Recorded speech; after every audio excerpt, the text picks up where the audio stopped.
Well, damn, I just watched one of the best Star Trek movies since Galaxy Quest. Yeah? You agree? You agree, bud?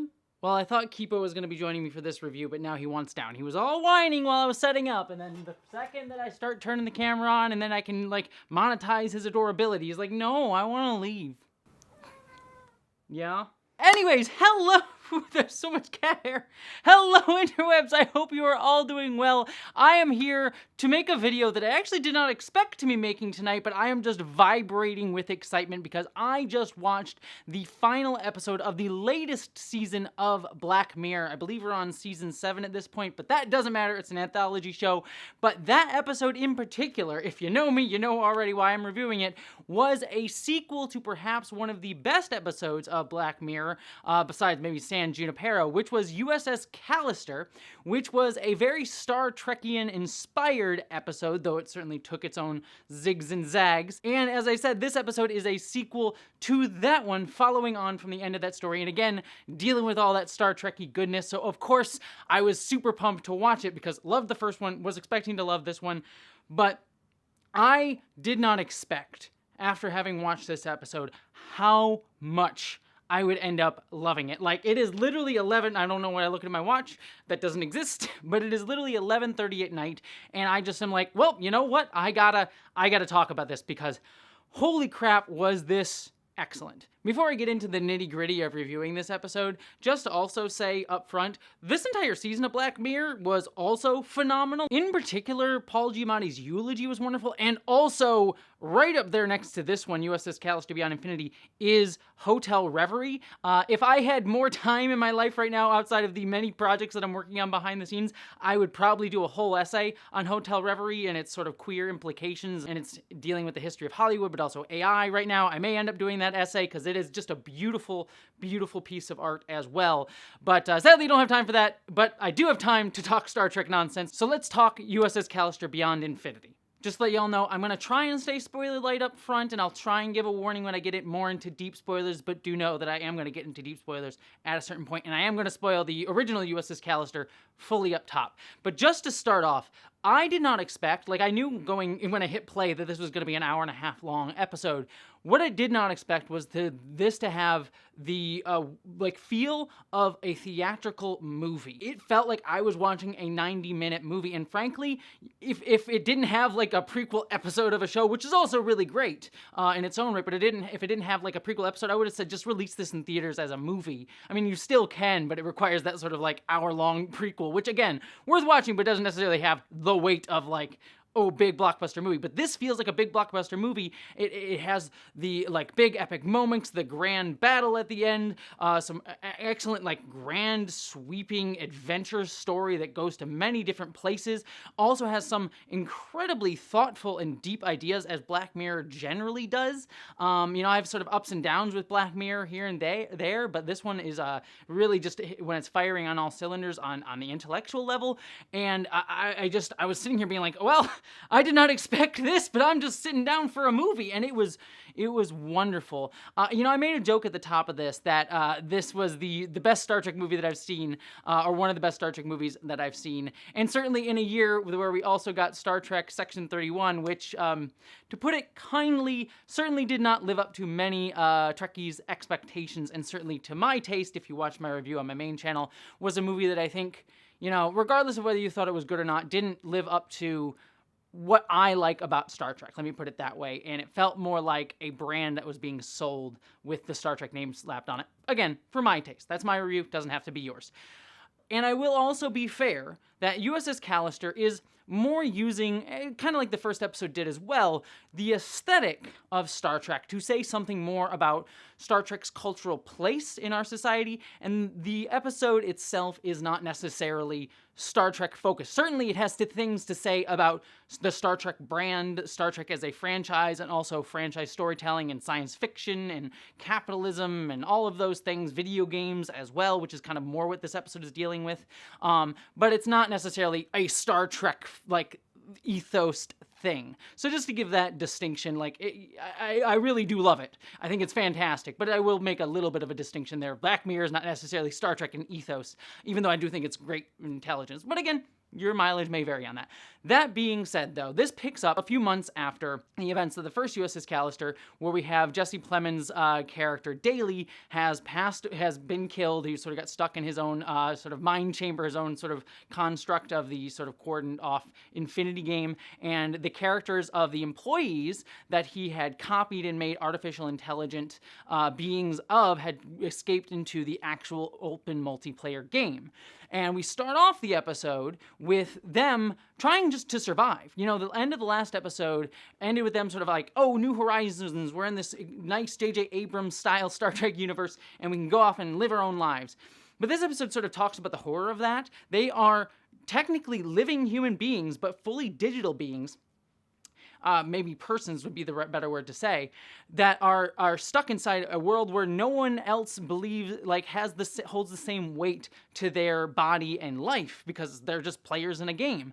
So for them, they have to go and try and rob people, get money, get fuel, be able to do what they need to do to have their ship go around to survive in the game, while not dying at all, and everyone else just wants to, like, yeah, we can die a bunch of times, we can do a raid, it's like Destiny, whatever, World of Warcraft, and so you can see the weight of it on them, and I really love that you just see how down the entire crew is. And I have to really praise Kristen Milioti most of all. She does a phenomenal job playing this like confident captain who is like putting up a front in front of her crew, but then when she goes back, she's like riddled with anxiety, and it feels like such a great continuation of her character in the real world, who we also see here, who is someone who just lives in that anxiety. She is someone who is put down by the system that she lives within, and the fact that she's just a girl working at a corporate job, one that she thought would be her dream job, but a corporate job.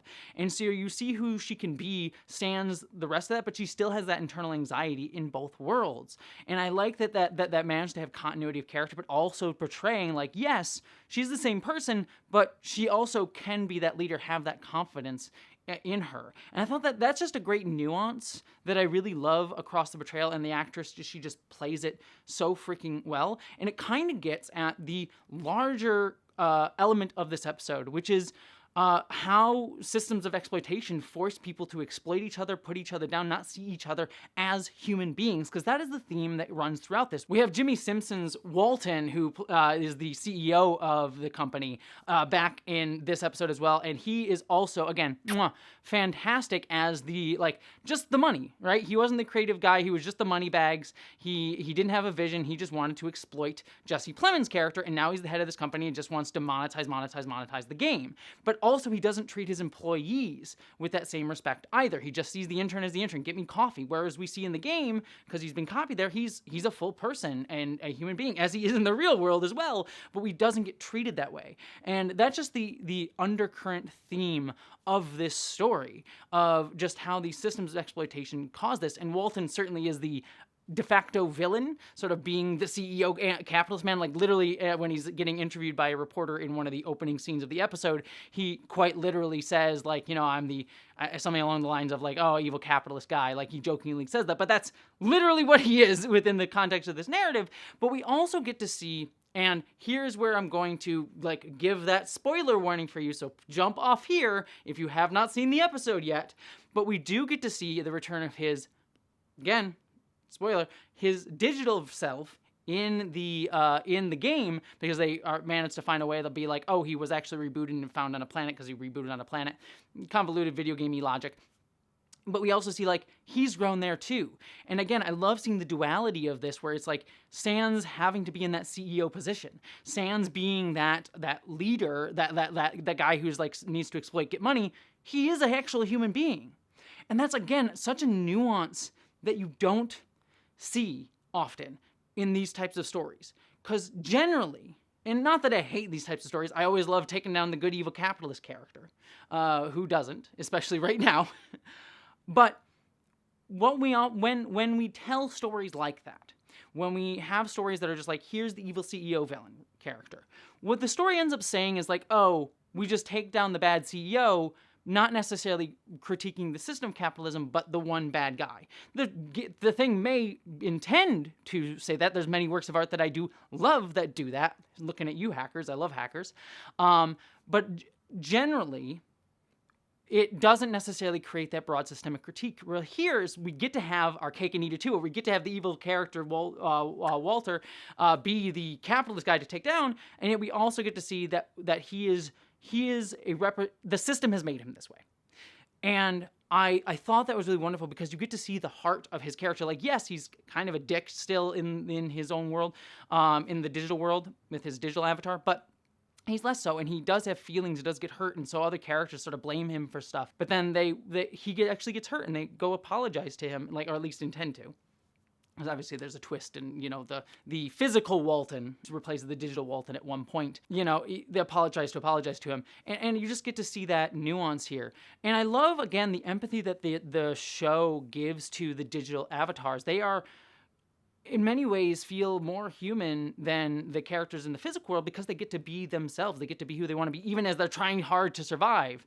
And you see that with Carl, where Carl feels like he doesn't get to contribute, and you kind of feel like, all right, this guy, he's causing problems for them, but then when he sacrifices himself to save everyone in a dumb, funny way, but he does to protect them from the physical Walton who's attacking them, because he, again, does not see them as people. He just wants to kill them all so that he can protect his own self, and doesn't want to get, like, caught up by the legalities the illegal stuff that he did.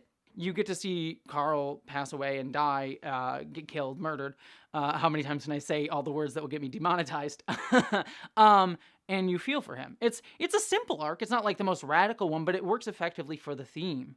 I also love seeing Miliotti's real-world character starting to work with Walton to figure out what happened last episode. You see her dealing with the guilt of Jessie Plemons Daly's character dying, but then turning on him when she realizes the kind of asshole that he truly is. I mean, not that she was shocked, but to the extent to which he would go to protect things, it kind of shocks her. The one negative I will say about the movie is the car coming out of nowhere to hit her. Felt a little cheap. It's just one of those, like, ooh, shock value things to sort of let other things in the plot go, so, like, get our characters at the end of the episode to be able to download into her body and things like that. It's a little like pushing it, but I will allow some level of coincidence in a show to get that going. And to be fair, you could argue that Walton was sort of pushing her into the street, sort of like getting her there so that would happen. I wish. Maybe there's a part, I need to go back and rewatch the scene. Maybe I read it differently. I don't feel like it was super intentional on his part. I kind of wish it was. It would have been, I think, worked out better to a degree. But it works as is for this. It lets Walton sort of become... I can see it both ways, because you could argue that it doesn't make Walton too, like, over the top mustache twirly evil, but there's, like, certain lines that not necessarily he wouldn't cross, but didn't cross in this narrative. Not to say he probably wouldn't have tried to hurt her, but certainly it allows it just a little bit more nuance in his portrayal, I guess is the best way to put it. But just a little bit of coincidence in there. But ultimately, the big thing that I loved in this was the end reveal that Jessie Plemons Daly was in some form alive because physical Walton had basically made his own copy of him and forced him to make this video game over and over and over again for infinity, endlessly. And it, again, goes to the idea of, like, he's willing to exploit this guy quite literally. It reminds me of, if you haven't seen Pantheon, it's another Netflix show, go watch it, it's fantastic. But there is some stuff that they do in that show that is kind of similar to this, especially in the early episodes of season 1 of that show, of just capitalism exploiting digital avatars of people. And this is very similar to that, and it's really, really horrifying that people can just make a copy of you and then just exploit you endlessly. You do nothing else but just work. And it's a nice reflection not only of, like, this horrifying potential of, you know, if we actually could make artificial intelligence, because machine learning is, I've always said, machine learning is not AI in its truest sense. What we're being sold as AI today is not actual AI. It's machine learning, different thing, even though they try to sell it as such for their own, again, capitalist purposes, blah, blah, blah, blah, blah, blah, blah. Anywho, that's a larger discussion there. But if they want to exploit people, but they want to exploit artificial intelligences like that, when you know they would, but even more importantly, how they do that to us in real life. How they exploit everyone around them. Capitalism forces you to exploit everyone around them. So Daly is the ultimate distilled form of it, but Walton's been doing it to everyone here. Every single person. He does not view as a human. He just wants to make money. Even the people that play his game. He doesn't even play his game, doesn't even know the game that he helped fund. He never played it, as we see in this episode. He just wants to exploit it as the most he can. And it reminds me very much of the new, I was going to say EA executives, but literally just name any fucking executives right now. I mean, hell, even Nintendo, considering their $80 fucking price point for the Switch 2 games. Anyways, it's not just video games. It's across capitalism. Yay, late stage capitalism is fun to live in. Love it. Anyways, I'm just excited and a little bit manic. Have you not figured that out yet? Anywho. But I also really love at the end where Christine Milioti goes and speaks to Daly, Jesse Plemons' character, the construct version of him. And she explains to him, and there's this like little hint of, oh, I'm not that guy.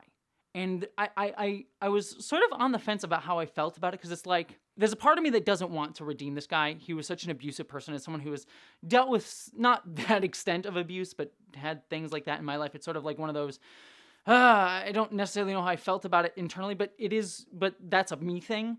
And it is true that he becomes that way in a way because of his exploitation. Not to say that he shouldn't own those actions, that he owns what the pain that he caused, the original version that we saw in the original episode, that was caused by the system. His loneliness, the exploitation, the way he didn't view, because he got power and he didn't view people underneath him as people. He could just take and use them and do whatever he wants with them. And that sort of very incel-y culture that capitalism in many ways fosters, and the patriarchal system that we live within fosters, and his disrespect for women and those under him especially. And it is by no means coincidental that the people that he chose to copy were mostly women, mostly people of color. Beyond that point, it's not like beat you over the head with it, but it is important to note his misogyny and subtle racism, let's just say, ingrained racism. And I like seeing the digital version of Daly having to wrestle with the fact that he did that and saying, I wouldn't be like that. And we get this building tension of whether or not he actually is. And there's this kind of hope that he isn't, that it was just the physical version of Daly who had been dealing with so much pent-up aggression, anger, emasculation, being exploited, and many other things that caused him to be that way. And yet the episode makes clear by the end reveal that he is going to use Christine Milioti's avatar, that there's also more to it than just exploitation, that it is actually the baked-in misogyny of the culture that we live within, as well as the fact that he has the power to do it. And certainly things like capitalism and exploitation, as we see this version of Daly dealing with as well, is like on a far extrapolated scale, contribute to that same thing. But it is ultimately the power that he wields mixed with the misogyny of our culture and the way we sort of emasculate men in ways that make them feel like they're owed women, that they deserve women, and lash out at the wrong targets or feel like they can control women. And you can see like there's an earnestness in this guy that like in another life, in another world, maybe he would have been fine. Maybe he would have been a guy that I could have talked to, like someone like me. But here, even in this world, he has been forced to be lonely, he's forced to be exploited, and he has been treated like this, and he's now going to be willing to treat someone else like this too. And it's always still in him. And I love the point that she makes at one point. She says the line, "That kind of power doesn't suit you." And it's talking about power. And it's talking about how, in my mind, power reveals. We talk about whether power corrupts, power reveals. I do think it's a little bit of A, a little bit of B, but as an anarchist, I more lean on the side of power corrupts. Inherently, it corrupts people. When you get power, once you hit a certain level of power, the only way you can get that power, for the most part, is through exploitation, especially if you're in capitalism. And so you can see how he still sees that he's a god in this world, but he's also been exploited, and he feels like he can do that to others. He feels like he has a right to do that to others, that he's kind of deserves women. He deserves that misogyny. He's, again, not just capitalism, but the baked-in misogyny of our culture, that he deserves her.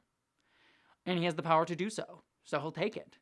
And so it's a great look at all of these intersecting things of misogyny and, racism in there, capitalism, exploitation, masculinity, emasculization. Like, all of these things are wrapped up into this, and it's very smartly done. And yet it's all done with such great tension and character building. It's never beat you on the head with it. It is there and very explicitly there. It's not subtle. But it is allowing it to come out of great moments of tension and character alongside some great battles that also feel very earned. And like, the comedy in this is great, especially when it comes from Walton's character, especially when they find him as like a caveman sort of version of himself. But also from the other gamers that they find, the sort of like, just the different gamers, the Metallica fan. That comedy is great. But I love that they seed those characters throughout. And then when they come back up as like kind of the battlefield at the end, it feels like earned. It's one of those things that frustrates me even in modern Star Trek, for example. At the end of a lot of Star Trek seasons, particularly Picard and Discovery, a lot of just when the bad guys just show up and they have a bunch of ships. And it's like, all right, this one bad guy we find is now just has a giant fleet for no apparent reason, like we saw at the end of Star Trek Picard season 1. And it's just sort of like, it doesn't feel earned necessarily. Like, yeah, we want the bad guy to have a giant fleet. The villains at the end of season 3 of Picard, I won't spoil that, but the villains at the end of season 3 of Picard, same damn thing. And a lot of times in Discovery, season 2 of Discovery, and other ones too, but season 2 is the one that comes to mind immediately. But yeah, just a bunch of just ships that they're fighting. And here, though, it's like, even within the hour and a half that we've been watching this, those ships that they end up fighting, while they're not like central characters or plot, they feel earned that these characters are coming after them, and you feel like I know these characters, why they're angry at them and coming after them. It's very well built and structured, and just I really do find it to be absolutely fantastic. I also really love that we get for Christine Miliotti's character a moment where she gets to prove that she is the captain, where she chooses to save the crew and not just herself. And it's kind of framed in a sort of Star Trekian sort of question that Jesse Plemons' character Daly gives to her. But she is still also proving that she is a person that cares about others, that she is actually the captain, the leader that she didn't really believe herself to be throughout the episode. And it was a great culmination of that arc. And I love that the end of this episode ends with the capitalist guy getting taken down. I love how sniveling he kind of is. He's like on the run for 3 months, and I love his sort of like dance, and he's like trying to win, but then he ends up like, oh shit, the whole game's been deleted. But I also love the cool, like, one of the things that I really love Black Mirror doing is it kind of gives you these things to like, oh, what if this, at the end, that sort of leaves implications down the road that like, sort of like, yeah, the story that you've been watching is done, but then here's this other weird thing that you can kind of linger on the implications of, and the fact that they're stuck in her body. It's just a cool idea and fun idea, and like, yeah, we'll see if she gets them out or whatnot, but like, at the end of the day, it's just kind of fun to be like, yeah, that it's not needed. The thing is, they got free. The thing is, they're going to get freer at some point. So we don't need to see the rest of the story. I don't need a sequel to this at any point. I think this ends this art, like this whole thing for the most part. But it's sort of one of those extra like, yeah, that's an interesting idea. I'm curious about that. I can sit and ruminate upon that even though the story is done. So ultimately, at the end of the day, this was fantastic. A fantastic episode in a frankly fantastic season of Black Mirror. Could not love it more. Could not recommend it more if you have not seen both episodes of USS Callister or frankly the entirety of this season of Black Mirror. I think the first episode of this season, the only one that I'm like, it was fine. It was terrifying in a lot of ways, but a little unnecessarily like, damn, I know Black Mirror is supposed to be dark, but like, that was dark for even Black Mirror, and I don't need dark in my fiction at the moment. I need hope. So like it was good. It was good, certainly. A great depiction of enshittification. Anyways, I'm talking about other episodes. If you do want my thoughts on the other episodes of Black Mirror, I will say I'm going to be a guest on the Decoding TV podcast sometime either this week or next week. It's a wonderful podcast. I've been on it a few times before. David Chen is one of the hosts and owner of the podcast, and he's fantastic. And I'll be on there to talk about the rest of the episodes with him and Patrick Kleptic, I believe, is the other host I'll be with on that episode. So if you want my other thoughts on the episode, look for that. But I just needed to talk about at least USS Callister. What a phenomenal episode. Love to hear your thoughts down in the comments. But beyond all of that, my friends, I am going to bed because I am definitely losing it. Hope you all live long and prosper. Now, where's Kipo? Where you at, buddy?